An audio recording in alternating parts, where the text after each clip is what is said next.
Now, I tell you what, saya mempunyai satu pengalaman di sini. Beberapa kali saya melakukan satu program yang ada sangkutnya dengan Malcolm Baldrige Assessments. Okay. Nah, waktu itu kita mengatakan we set up really very clear bahwa kita akan membentuk suatu assessor team. Nah, assessor ini adalah practically anak buahnya para direksi. Yang di-assess adalah direksinya. Okay? Jadi we make it very clear. Okay? Anda punya independent opinion untuk melakukan assessment mendasarkan metodologi seperti ini.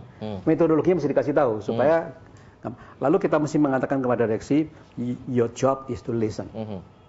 Oke, tidak boleh defensif, tidak boleh minta hanya boleh minta klarifikasi, tapi tidak boleh defend. Oke, dengarkan dan terima. Oke, itu terjadi. Now, Anda lihat bahwa beberapa kali kejadian seperti ini.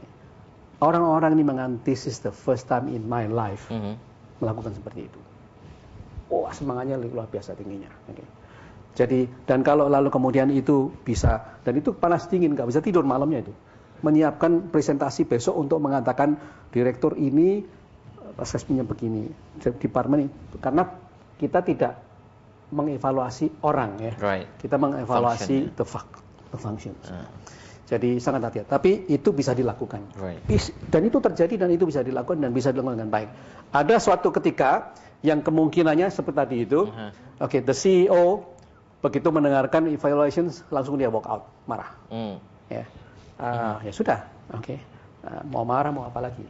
Tapi kenyataannya bahwa ada suatu cara-cara exercise yang kita lakukan di mana kita bisa memberikan proses untuk mereka giving. Ini perlu bagus karena sebetulnya feedback itu kan ada dua cara ya. Satu adalah seperti itu. Kedua adalah through secret channels ya. Kotak pos 9999 anonim. Itu biasanya bisa dipakai untuk sarang garbage gitu ya. Jadi kita ingin ada yang ada namanya dan sebagainya. Kalau mau ada gentleman, give your name. Kalau maksudnya baik, terangkan namanya. Nah, HR melindungi nama-nama ini. Ya. Harus ada satu proses seperti itu yang dilakukan terus-menerus. Dan kalau nggak bisa jalan. Culture ini memang begitu. Ada satu poin lagi yang mungkin pengalaman yang sangat menarik. Ini terjadi juga misalnya di Bantul, satu organisasi yang biasanya culture yang sangat tradisional, sebagaimana pabrik rokok dan seterusnya ya. Yang bosnya ini sudah 30 tahun bekerja di situ. Right. Ya. Jadi si Yunardi datang ke sini ini mengerti apa dia? Kan nggak ngerti apa-apa karena sudah. Tapi when you start moving this dan kita convert ini menjadi the full enterprise systems, semua informasi itu readily available dan accessible. Itu juga merubah seluruh sikap.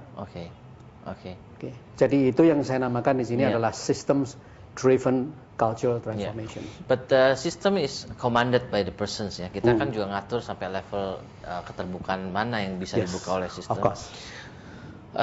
Very basic questions itu sampai di mana manajemen itu open up dia punya dapur ataupun bedroomnya, yaitu dalam arti kata the financial datanya to the employees, Pak. What do you think? Menurut saya ada dua aspek di dalam to the extent of the openness tadi.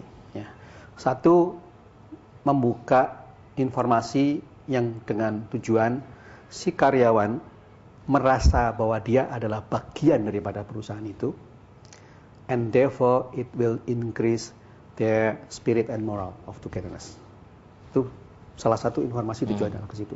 Bayangkan sih kalau kita dalam satu rumah tangga, dalam satu keluarga ada satu anak yang tidak dikasih informasi apa-apa. Ya. Jadi dia punya informasi, itu satu. Kedua, informasi diberikan,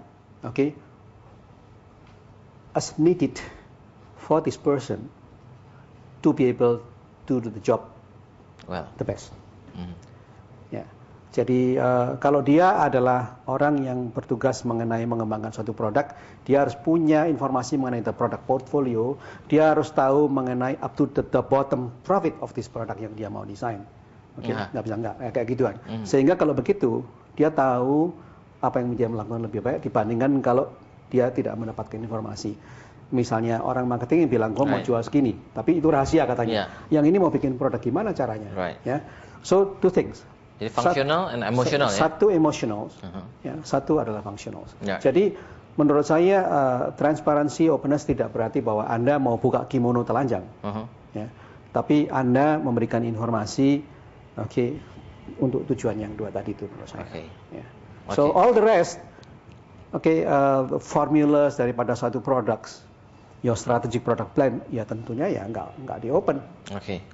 We explore more Pak for the next segment, which is the last segment. Kita harus break lagi. So para business leaders dan intellectual business community, kita harus break sebentar untuk masuk ke dalam segmen berikutnya. Buat Anda yang ingin berpartisipasi, jangan lupa SMS 08 96 kali 788. Kita break untuk segmen berikutnya.